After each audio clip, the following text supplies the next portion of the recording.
Halo, tes tes. Ya, assalamualaikum warahmatullahi wabarakatuh. Selamat pagi, selamat siang, dan selamat sore para mahasiswa saya semuanya. Di kesempatan sesi hari ini kita akan bahas mengenai e-bisnis dan e-commerce. Nah, yang sebenarnya ini nanti kalian akan dapatkan materi e-bisnis dan e-commerce ini pada saat nanti kalian di semester 7. Jadi semester 2 semester sebelum kalian tugas akhir, pendaftaran tugas akhir. Nah, apa sih e-business dan e-commerce?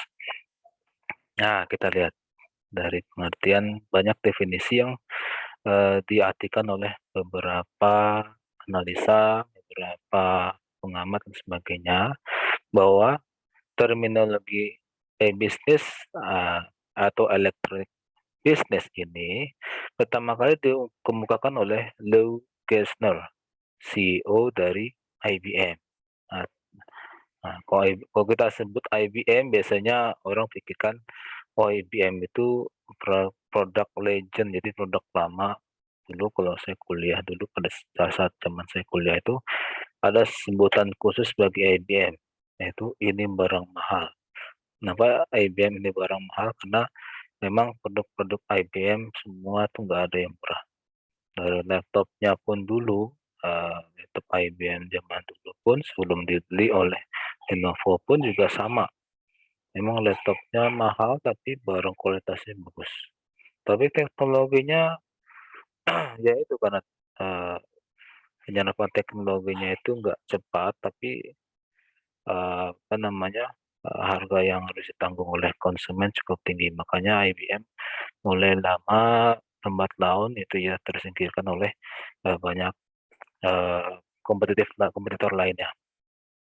Nah, kita balik lagi ke e-bisnis atau electronic business. Nah, di mana cara definisi luasnya bahwa e-bisnis ini adalah suatu proses bisnis yang bergantung pada sistem yang terotomasi.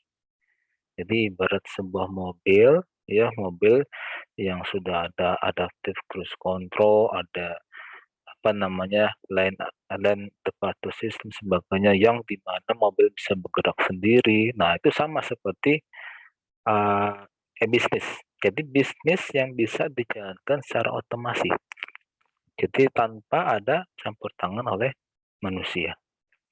Dan nanti akan ya lambat laun semua wajahnya e-bisnis pun akan berubah sampai kita pun tidak perlu melakukan transaksi secara fisikal, tapi transaksi semua diatur, dikelola oleh by system. Nah, pada masa sekarang ini, jadi banyak web ya, e-commerce gitu ya, yang memanfaatkan jasa internet. Nah, bicara mengenai e-commerce, nah e-commerce ini adalah merupakan bagian dari electronic business. Oke. Nah, jadi secara pengertian secara harfiahnya, e-bisnis adalah penggunaan teknologi informasi dan komunikasi oleh organisasi, individu, atau pihak-pihak terkait untuk menjalankan dan mengelola proses bisnis utama, sehingga dapat memberikan keuntungan, dapat berupa keamanan, fleksibilitas, integrasi, optimasi, efisien, atau dan peningkatan produktivitas dan profit. Nah, jadi kita bisa meningkatkan profit ya dari kita berjualan atau melakukan transaksi bisnis melalui elektronik, media elektronik ya. Dan sekarang sih udah zamannya internet bisnis, jadi udah mengglobal dalam cloud gitu ya, jaringan cloud. Nah, siapa aja pelaku e-bisnis? Banyak ya, ada organisasi, ada konsumen, ada perusahaan, supplier, pekerja, rekan bisnis, ataupun apa transaksi yang dilakukan secara otomasi. Jadi sistem by sistem itu juga bisa termasuk pelaku e-bisnis. Nah, kemudian, media atau alat atau sumber daya apa yang digunakan? Nah, teknologi informasi dan komunikasi menjadi media utama yang sering kali digunakan dalam transaksi bisnis secara elektronik. Kemudian komputer, kemudian data yang terkomunikasi melalui jaringan internet. Sasarannya siapa aja? Sasarannya itu kegiatan bisnis sehari-hari, proses bisnis utama, pembelian, penjualan, pelayanan, transaksi, operasi bisnis utama, ya, dan sebagainya. Nah, jadi tujuan dari e-bisnis pertama adalah koordinasi, komunikasi, dan pengelolaan organisasi, transformasi proses bisnis, dan sharing informasi. Nah, keuntungannya apa dengan e-bisnis ini? Pertama, pendekatannya aman, fleksibel, dan integrasi. Yang kedua, berikan nilai bisnis yang berbeda. Yang ketiga, efisien, efektif, ya. Jadi cepat, ya, dengan menggunakan e-bisnis ini. Dan keempat, peningkatan produktivitas dan keuntungan. Jadi yang tadinya kita keuntungan menggunakan konvensional, ya, jadi berdagang secara konvensional, ada pembeli, ada penjual secara fisik, barang dan sebagainya. Dan kita sekarang dengan adanya electronic business bisa lebih meningkat. Promosi tanpa harus dilakukan tanpa dilakukan secara langsung tatap muka oleh si penjual dan pembeli. Nah, tipe dan jenis e-bisnis. Nah, ada B2B atau business to business, ada B2C, business to consumer, consumer to business, customer to consumer, business to government, government to consumer, government to government. Nah, kemudian sisi positif apa yang kita dapatkan dari e-bisnis? Nah, pertama, biaya operasional jadi berkurang, jadi efisien sekali kita menggunakan e-bisnis ini. Karena informasi produk bisa didistribusikan secara rata tanpa harus menggunakan peran manusia fisik secara langsung, kontak fisik secara langsung gitu ya. Nah, pelacakan status produksi, distribusi lebih mudah dan berkelanjut. Outbound logistik bisa dilaksanakan. Mengurangi inventory buffers, distribusi produk akan lebih cepat, lebih akurat, aktivitas inbound logistik juga bisa dapat ditingkatkan. Nah, kemudian kedua, efisien ya, operasionalnya efisien tanpa perlu ada stand atau retail store fisik di uh, yang perlu kita investasikan gitu. Jadi dengan adanya bisnis ini kita hanya perlu buatkan e-retail store, jadi atau e-stand gitu, electronic stand, jadi tokonya itu secara virtual. Jadi tanpa ada orang yang menjaga, kita eh, menjual produk secara langsung, secara tatap muka antara penjual beli di retail store fisik itu biasanya eh, banyak kos yang perlu dikeluarkan, terutama perlu ada orang yang di-hire untuk menjaga toko, untuk melayani customer dan sebagainya. Jadi dengan adanya bisnis lebih efisien, dia operational cost-nya jadi lebih berkurang. Nah, kemudian revenue stream. Nah, jadi dengan adanya penggunaan e-bisnis ini, kita punya revenue stream yang baru. Jadi pendapatannya lebih fresh, kita bisa dapatkan keuntungan yang baru tanpa ada campur tangan atau operasional manusia secara langsung. Jadi otomasi ya, kita lihat gerakannya promo tiap hari, ya iklan-iklan bisa menggunakan YouTube, bisa menggunakan sosial media dan sebagainya. Sehingga apa? Ketika kita ada konsumen yang tertarik itu, jadi mereka secara nggak langsung melihat dan membeli produk yang kita jual. Jadi lebih cepat. Kenapa? Itu tadi penggunaan promosi dagang atau transaksi kita atau penjualan kita lebih meningkat ya dengan adanya elektronik bisnis. Nah, dapat meningkatkan market exposure, pangsa pasar yang lebih giat lagi, ya, dengan giatnya promo.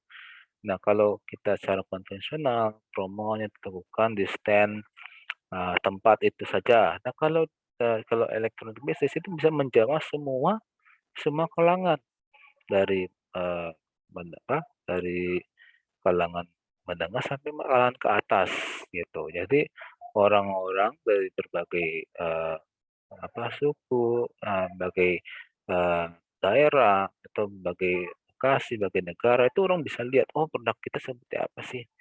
Jadi orang akan mengenal. Nah, kalau kita berjualan di tempat stand tetap atau udah, satu lokasi saja, itu biasanya, revenue stream-nya itu agak kurang karena orang nggak banyak mengenal, kecuali orang-orang di sekitar lokasi tersebut saja.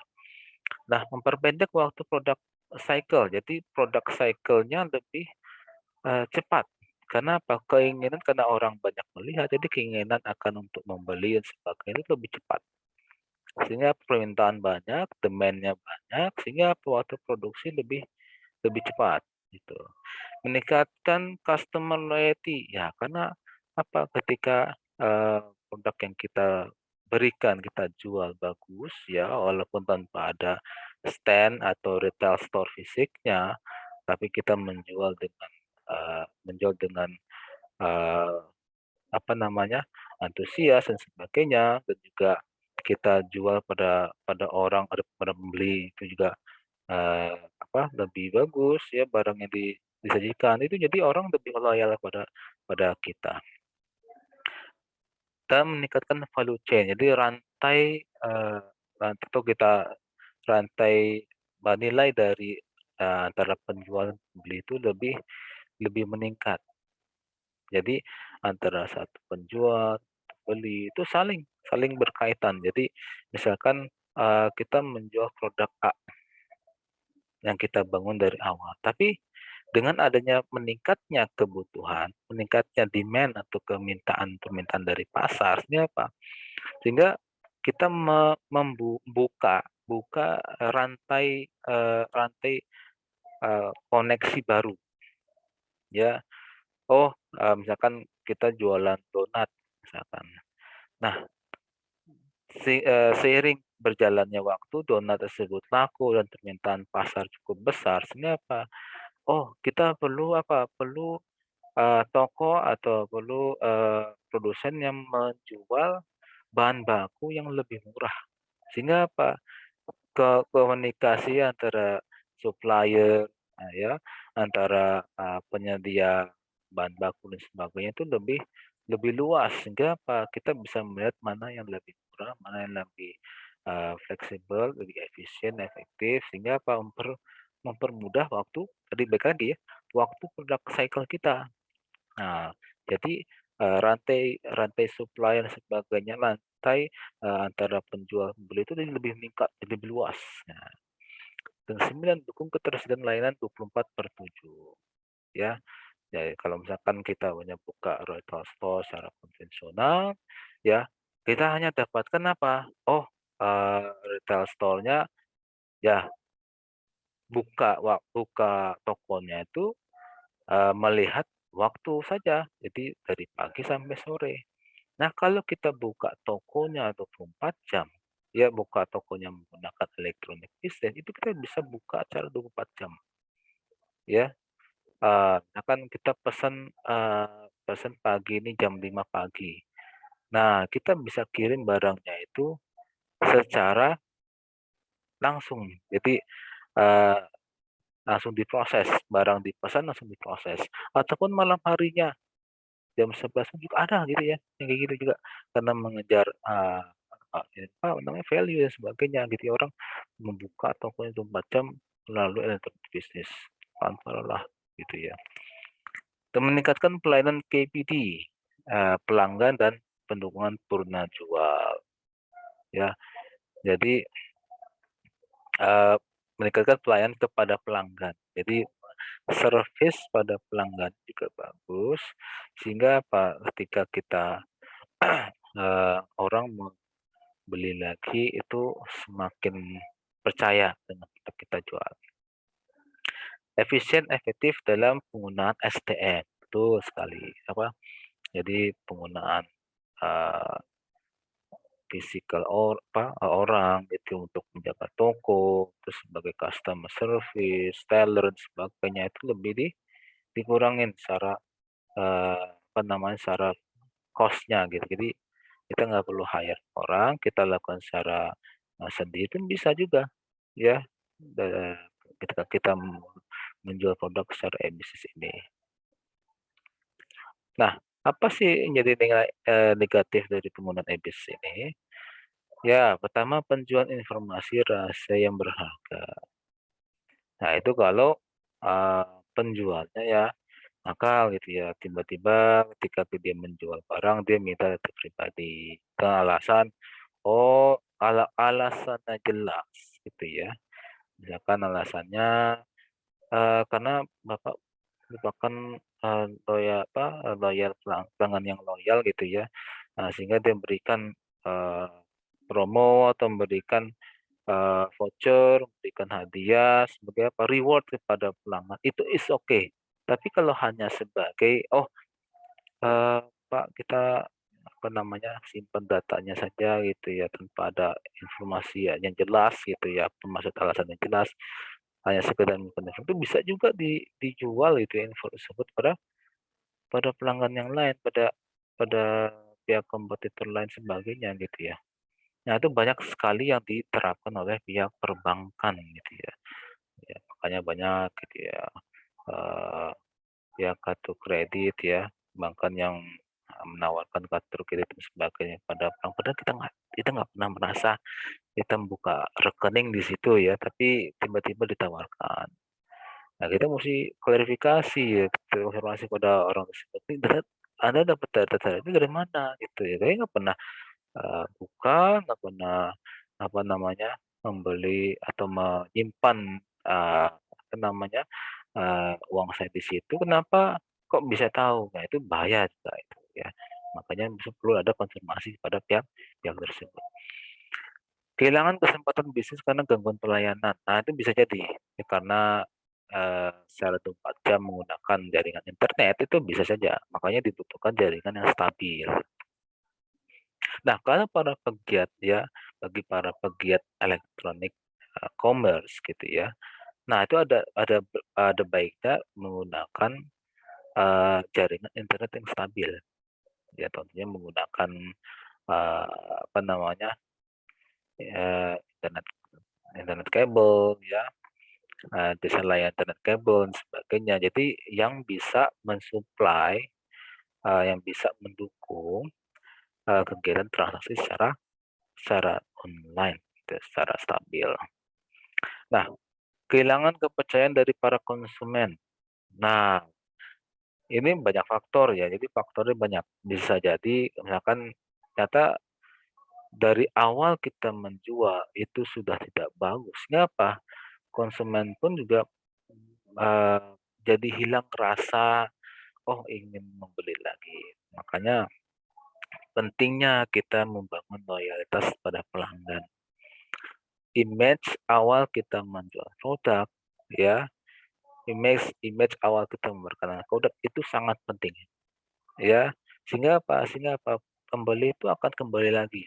Nah, kembali lagi dan kembali lagi, sehingga apa, ya tidak akan, apa namanya, penjual tidak akan kehilangan sama sekali pelanggan, karena sudah punya pelanggan loyal yang tahu, "Oh, ini produk ini bagus," gitu.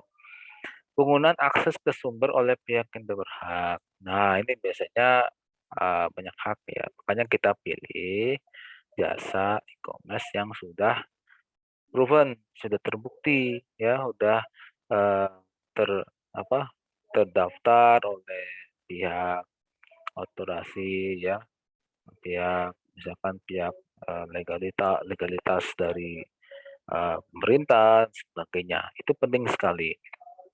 Nah, kalau tidak ada itu susah. Nah, kalian mau jual sesuatu, mau melakukan transaksi kepada, kepada pihak atau pada, eee, aplikasi, misalnya kayak aplikasi menyediakan apa namanya jasa transaksi, tapi yang tidak jelas ya apa namanya cara license-nya, cara regulasi dan sebagainya itu perlu dipertanyakan karena bisa jadi apa namanya sumber informasi ya pelanggan yang membeli pun akan bisa dijual gitu ya. Nah, nah bisa jadi mengakibatkan kerugian tidak juga. Karena apa? Praktek-praktek bisnis yang tidak benar, ya, ketidakjujuran, kesalahan faktor manusia dan sebagainya. Nah, dalam perdagangan elektronik, ya, e-commerce merupakan bagian dari e-bisnis. Penyebaran, pembelian, penjualan, pasaran, barang, jasa, dan sebagainya itu yang melalui internet itu disebut e-commerce. Nah, ingat pada waktu sesi pertama e-commerce ditemukan pada tahun, nah ingat internet tahun berapa? Oke, silakan di apa cek lagi di materi-materi saya sebelumnya. Nah, kalau e-commerce itu adalah servisnya, m-commerce adalah sistemnya. Nah, m-commerce itu bisa mobile, bisa apa namanya, bisa aplikasi, aplikasi mobile atau aplikasi standalone ya, yang aplikasi mobile atau aplikasi bergerak ya. Jadi dibilang m-commerce itu mobile secara bergerak, jadi sistem informasi perdagangan elektronik yang bergerak yang bisa diakses secara portable. Gitu. Nah, dari penemuan internet kisaran tahun 60-an, ini merupakan cikal bakal lahirnya e-commerce. Nah, ingat tadi ya, tahun berapa tadi? Tahun 60-an. Nah, cuman e-commerce-nya ya mulai dipasarkan ya secara mekanismenya, transaksinya itu tahun 70-an menggunakan platform EDI, Electronic Data Interchange via VAN atau Value Added Network, yang sehingga sampai saat ini berkembang pesat penggunaannya. Banyak ya jenis-jenis e-commerce yang apa terbuka ya, yang bisa kita akses, bisa kita lakukan transaksi ya di banyak banyak sekali ya. Dan banyak ada Tokopedia, ada Lazada, Bukalapak, Blibli dan sebagainya. Sampai Shopee pun juga ikut termasuk. Nah, Nah, pada fase apa aja fase-fase perkembangan e-commerce? Nah, pertama fase inovasi tahun 1995 sampai 2000, di mana e-commerce dijalankan berdasarkan perkembangan teknologi. Kedua, fase konsolidasi. E-commerce dijalankan berdasarkan pada bisnis. Jadi spesifik bisnis apa aja yang perlu dilakukan menggunakan e-commerce. Fase reinvestasi adalah fase di mana e-commerce dijalankan dengan berdasarkan pada pelanggan, audiens, dan komunitas organisasi bisnis. Nah, kemudian jenis-jenis e-commerce apa aja sih? Pertama ada collaborative commerce atau C-commerce, business to business, consumer to business, consumer to consumer, inter-business and commerce, mobile customer. Kita lihat di sini ya. Kalau dari jenis-jenisnya di sini kurang lengkap ya. Nah, kita bisa lihat di sini kalau sebentar.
Oke,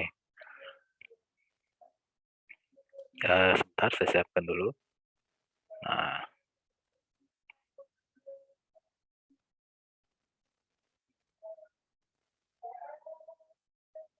ya. Jadi, nah, kalau lihat dari pengertiannya, business to business. Jadi business to business itu biasanya dilakukan oleh pihak yang saling berkepentingan dalam menjalankan bisnis, meliputi semua transaksi elektronik barang atau jasa yang dilakukan antara perusahaan yang melakukan transaksi online dengan perusahaan lainnya. Contohnya apa? Contohnya Busy, Rally, dan lain-lain. Nah, kemudian ada business to consumer. Business to consumer merupakan bisnis yang dilakukan antara pelaku bisnis atau perusahaan dengan konsumen seperti pada umumnya. Nah, biasanya bisnis ini dilakukan yaitu antara produsen menjual produknya ke konsumen secara online. Itu bisnis to consumer. Contohnya apa? Seperti Bineka, BRI, Asus, dan sebagainya. Nah, consumer to business. Nah, itu kebalikannya. Kalau tadi business to consumer, ini consumer to business. Nah, bedanya apa? Kalau consumer to business, jadi bisnis di sini ya antara konsumen dengan produsen dengan inisiatif dari salah satu pihak yang mencari atau membutuhkan terlebih dahulu. Jadi jenis e-commerce-nya ini sangat umum tentang proyek dengan dasar di sumber daya. Contohnya, ya kan website di mana desainer website memberikan beberapa pilihan logo yang nantinya hanya dipilih salah satu yang dianggap paling efektif. Ya, consumer to consumer. Nah, ini institusi yang biasanya jenis e-commerce ini meliputi semua transaksi elektronik barang dan jasa antar konsumen. Nah, contohnya apa? Contohnya Tokopedia, Bukalapak, Shopee, Lazada, dan sebagainya. Kemudian ada business to administration. Administration itu apa sih? Nah, bisnis di mana e-commerce ini mencakup semua transaksi yang dilakukan secara online antara perusahaan dan administrasi publik. Nah, contohnya apa? Contohnya misalkan pajakgo.id, bpjs.kerjaan.go.id, dan sebagainya. Jadi antara business to administration. Nah, kemudian consumer to administration. Nah, consumer to administration itu meliputi semua transaksi elektronik yang dilakukan antara individu. Oh, tadi perusahaan ya, kalau ini individu. Individu dan administrasi publik. Nah, contohnya apa? BPJS dan BPJS Kesehatan.go.id, pajak.id, dan sebagainya. Kemudian ada online to offline. Apa sih online to offline? Jadi merupakan e-commerce di mana menarik pelanggan dari saluran online untuk toko fisik. Jadi uh, melihat karena orang ingin tahu physical store-nya di mana, baru dia akan membuka tokonya. Nanti perlu ada ini ya. Kalau misalkan orang udah terbiasa online, nah itu mungkin nggak masalah. Tapi dia pengen tahu, ingin proven di mana toko fisiknya, ini bisa. Jadi sebagai gambaran, oh toko fisiknya ada, berarti produk ini sudah terbukti, sudah proven. Nah biasanya banyak sih seperti Alfachart, Matahari.com itu sebenarnya fisiknya ada, tapi dia bisa menjualkan secara online sebagai bentuk bahwa oh tokonya ada loh. Tapi kalau mau online pun juga bisa. Nah, itu salah satu contoh dari apa namanya? Contoh dari toko apa jenis-jenis e-commerce. Nah, kita balik lagi tadi materi sebelumnya. Nah, kemudian eh, sejarah perkembangan m-commerce ya, mobile commerce-nya. Lahir pada tahun 97. E-commerce, m-commerce tersebar cepat pada awal tahun 2000. Norwegia, di mana Norwegia meluncurkan ponsel pembayaran parkir pertama. Austria menawarkan tiket kereta api yang bisa dipesan langsung menggunakan e-commerce.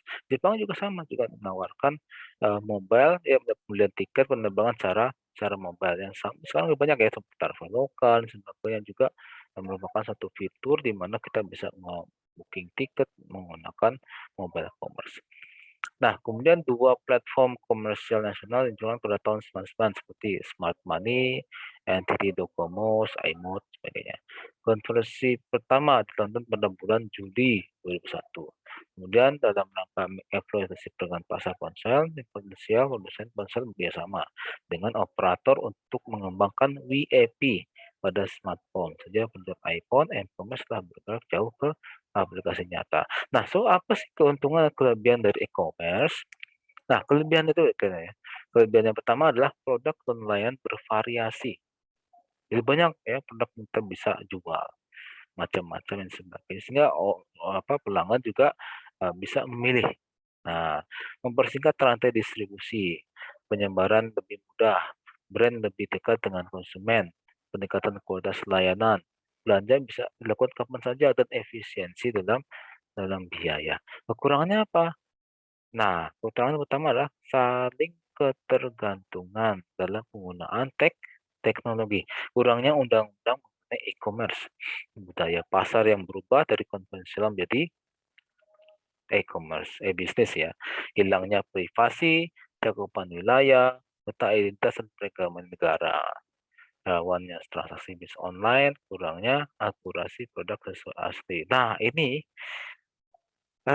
karena apa namanya, banyak sekali, kurangan yang bisa dilakukan. Nah, ke depannya kalau kalian misalkan baca ya atau kalian bisa, lihat di YouTube. Nah, pada, tahun-tahun atau perkembangan teknologi berikutnya, mulai diusulkan, penggunaan atau penggunaan NFT ya, atau, eee atau file transfer atau Pak saya intinya, saya. Bahwa nanti ke depannya bahwa ketika menjual satu produk, itu kita bisa lihat barangnya secara langsung, tanpa menyentuh memang sih, menyentuh tapi sudah lihat, oh barang seperti ini asli, gitu ya. Kita bisa merasakan walaupun secara salah hologram gitu ya. Ya itu nanti akan seperti itu. Makanya mulai dibangun dunia platform digital disebutnya metaverse yang digadang-gadangkan dikembangkan oleh pihak pihak Facebook ya atau Meta gitu yang sekarang ini mulai dikembangkan gitu ya. Nah, kelebihan e-commerce. Nah, ini sebenarnya hampir sama. Cuman kelebihan yang utama adalah ubiquitous. Uh, kita bisa lakukan transaksi dengan berbagai macam platform yang tersedia. Ya, jadi bagaimanapun bisa. Kita bisa menggunakan mobile, laptop, bisa menggunakan iPhone, sebagainya gitu ya. Banyak media elektronik kita bisa lakukan dengan menggunakan uh, kita bisa menggunakan iBusiness dengan konsep ini. Kemudian instant connectivity. Jadi tanpa perlu ada proses dan sebagainya, kita bisa connect ke transaksi secara online. Nah, kekurangannya apa? Keterbatasan perangkat. Nah, perangkatnya terutama sebenarnya itu tergantung dari platform yang digunakan ya. Kalau kita membahas konsep ubiquitous computing dari materi sebelumnya, bahwa sebenarnya ke depannya keterbatasan perangkat itu sudah akan muncul lagi ya. Jadi orang bisa sampai sampai apa fleksibelnya bahwa nanti kita bisa bertransaksi tanpa perlu ada bentuk fisik media elektroniknya. Ya, atau mungkin bisa disemat. Ada beberapa ya seperti di Denmark atau di ini ya, dia sudah menyematkan chip ya ke dalam di bawah kulit. Jadi ketika mau beli sesuatu bisa di-scan menggunakan apa namanya, chip yang ditanam atau menggunakan sidik jari dan sebagainya bisa sebagai media untuk transaksi. Itu sebenarnya keterbatasan perangkat nanti akan bisa berkurang gitu ya, akan bisa dihilangkan. Nah, sebenarnya transstandardasi platform antar vendor ini bisa dihilangkan sebenarnya, tapi untuk sampai saat ini itu masih menjadi kekurangan. Tingginya tingkat kehilangan handphone itu juga nanti juga bisa dihilangkan ya kekurangannya dengan sejalan dengan perkembangan teknologi. Nah, contoh aplikasi e-commerce versi desktop. Nah, contohnya seperti eBay, Amazon, dan lain-lainnya itu banyak ya keuntungan yang bisa kita dapatkan kelebihannya. Pertama apa? Mempertahankan sejumlah situs khusus ya. Saya pun dapat berdagang di eBay kapan saja, di mana saja. Proses pendaftaran juga sangat sangat mudah. Kurangnya apa? Pada situs ini, fitur yang ditampilkan masih kalah bagus dibandingkan Amazon dan sebagainya. Nah, sebenarnya itu salah satu aja, tapi sebenarnya sama aja eBay dan Amazon gitu ya. Nah, kemudian, beberapa aplikasi lagi ini yang lokal gitu ya, ada Tokopedia, ada Shopee, dan lain sebagainya. Silakan kalian bisa lihat sejarah dan, apa namanya, fitur-fitur lain apa aja yang bisa ditampilkan di apa nama, keluarkan oleh agar bisa dilihat oleh si pelanggan, ya. Dan, di sini kita bisa lihat tentang aplikasi e-commerce versi mobile gitu ya.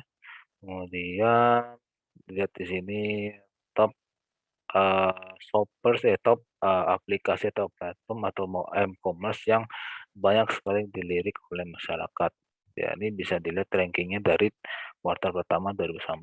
Nah, kalau di Indonesia itu Tokopedia merupakan, top m-commerce ya yang nomor satu di Indonesia, yang banyak sekali digunakan oleh masyarakat. Nah, untuk transaksi pembayaran digital sebagai media itu juga sudah terintegrasi dengan m-commerce, dengan banyak platform. Misalnya apa? Kita tak sulit lagi untuk bisa melakukan transaksi pembayaran sebagainya. Nah, jadi, banyak ya, saya bilang tadi ya, ada, chip yang disematkan di bawah kulit ya, sebagai NFC, itu juga bisa menjadi, satu kemudahan untuk media, transaksi pembayaran secara digital. Nah, kemudian lain lagi ada mobile banking, ya silakan bisa dilihat sendiri, apa keuntungan kelebihan dari penggunaan mobile banking, dan itu saja. Terima kasih, untuk, apa namanya, materi kita hari ini.